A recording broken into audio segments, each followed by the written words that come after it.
سلمان اور عبداللہ شہر سے اپنے ماموں کے گھر چھٹیاں گزارنے آئے ہوئے تھے۔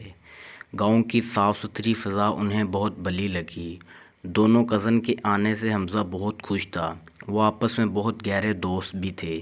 صبح ناشتے کے دوران عبداللہ کو کچھ یاد آیا تو وہ بولا، ماموں جان، اس گاؤں میں ایک بہت مشہور کنواں ہے۔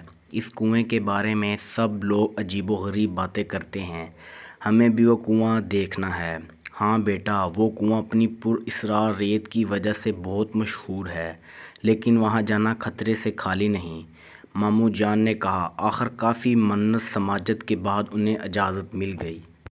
وہ کنواں گاؤں سے تھوڑی دور ہے، جہاں سے جنگل شروع ہو جاتا ہے۔ پہلے وقتوں میں اس سے لوگ پانی بھرتے تھے۔ اس کنویں کا پانی بہت میٹھا ہوا کرتا تھا۔ پھر ہوا کچھ یوں کہ جو کوئی بھی کنویں سے پانی بھرنے جاتا وہ اپنی جان سے ہاتھ دھو بیٹھتا۔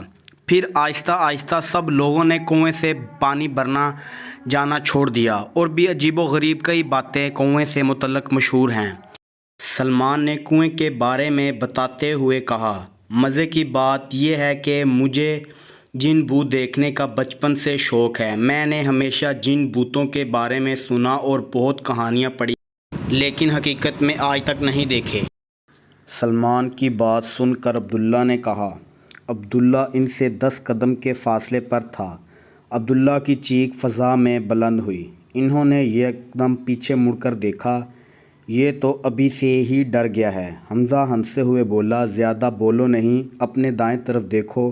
عبداللہ نے اسے کہا۔ سلمان اور حمزہ نے فوراً دائیں جانب نظریں گھمائیں تو دونوں ساکت کھڑے رہ گئے۔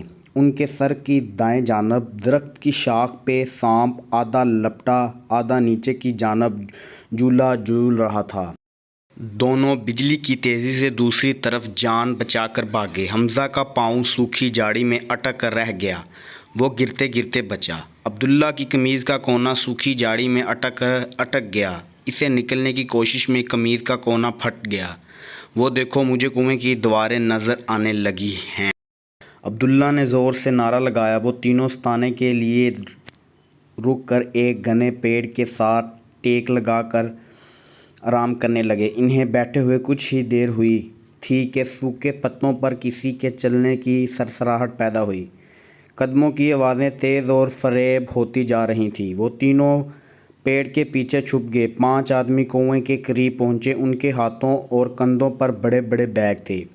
وہ سب کندھوں پر بیگ تھامے کنویں کی سیڑھیاں ایک کے بعد ایک اترتے چلے گئے۔ وہ تینوں پیڑ کے پیچھے سے نکل کر ان کے پیچھے چل دیے۔ قریب پہنچ کر انہوں نے دیوار سے لگ کر کنویں میں جھانکا اور پھر درختوں کے پیچھے چھپ کر ان کے جانے کا انتظار کرنے لگے۔ وہ سب مطمئن ہو کر اپنے بیگ کنویں میں رکھ کر چلے گئے۔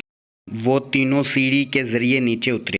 انہیں یہ دیکھ کر حیرت کا جھٹکا لگا کہ کنویں کے اندر بہت سارے بیگ ہیں جو نشہ آور چیزوں سے بھرے ہوئے تھے۔ کنویں میں ایک طرف سرنگ بھی تھی۔ ہمیں جلد واپس چلنا چاہیے۔ ماموں جان کو منشیات کے بیگ اور ان آدمیوں کے بارے میں آگاہ کرنا چاہیے، عبداللہ نے کہا۔ وہ تینوں جلد از جلد کنویں سے باہر نکل آئے اور گھر پہنچ کر ساری بات ماموں کو بتا دی۔ شام ہونے سے پہلے تمام مجرم پکڑے جا چکے تھے۔